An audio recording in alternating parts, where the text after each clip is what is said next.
আমাদের মধ্যমগ্রাম এমনিতে বেশ ভালো, সব কিছু পাওয়া যায়, সব রকম ব্যবস্থা রয়েছে, সুযোগ সুবিধা রয়েছে। একটা জিনিসই খারাপ, সেটা হচ্ছে অনুষ্ঠান অকেশনের দিন তো অন্তত বাজারটা সকাল সকাল ঘুরবে।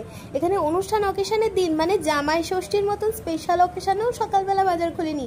আমরা সকাল 7টার সময় বাজার গিয়ে দেখছি বাজার সবে বসছে। আর আমাদের তো গতকাল চিংড়ি মাছটা কেনা হয়নি, চিংড়ি মাছটা রয়ে গেছে পেন্ডিং। চিংড়ি খুঁজতে গিয়ে পুরো মাথা খারাপ হয়ে গেল।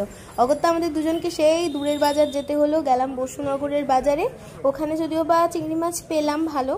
আর আজকে একটা প্রবলেম হয়েছে, সেটা হলো চিংড়ি আইদার খুব বড় নালে একদম ছোট। আমাদের যে সাইজটা দরকার মিডিয়াম সাইজ সেটা পেলাম না। গলদা তো পেলামই না ভালো।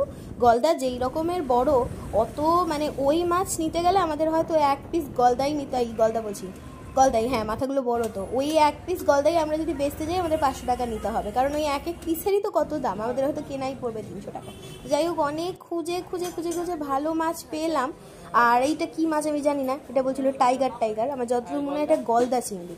আর এই একটা বাগদা চিংড়ি, আর এই যে বড় মাথার চিংড়িগুলো, এইটা যে কত দাম নিতে হবে ভগবান জানে। ওই জন্য আমরা এইসব মাছ নিই, কারণ আপনাদেরকেও দিয়ে স্যাটিসফাইড হব না, আর নিজেদেরও তো এত পরিশ্রম করছে, একটা লাভের দরকার। তারপর এই যে এই চিংড়িগুলো একদম পারফেক্ট সাইজ, মানে আমরা যে সাইজটা আপনাদেরকে দেবো বলে ঠিক করেছিলাম, ফাইনালি বসুনগর বাজারে আমরা এই সাইজটা পেলাম। যদিও গলদা বা বাগদা কোনোটাই পছন্দের মতো পাইনি, এটা চাপড়া চিংড়ি নিতে হয়েছে। তবে আশা করি আমাদের মালাইকারিটা খেয়ে আপনাদের ভালো লাগবে। তো ওই যে মাছ আবার আজকে কাটিয়েও নিয়েছি। বাড়িতে ওরা আজকে যা ব্যস্ত, কেউ চিংড়ি ফিংড়ি ছাড়ানোর সময় পাবে না।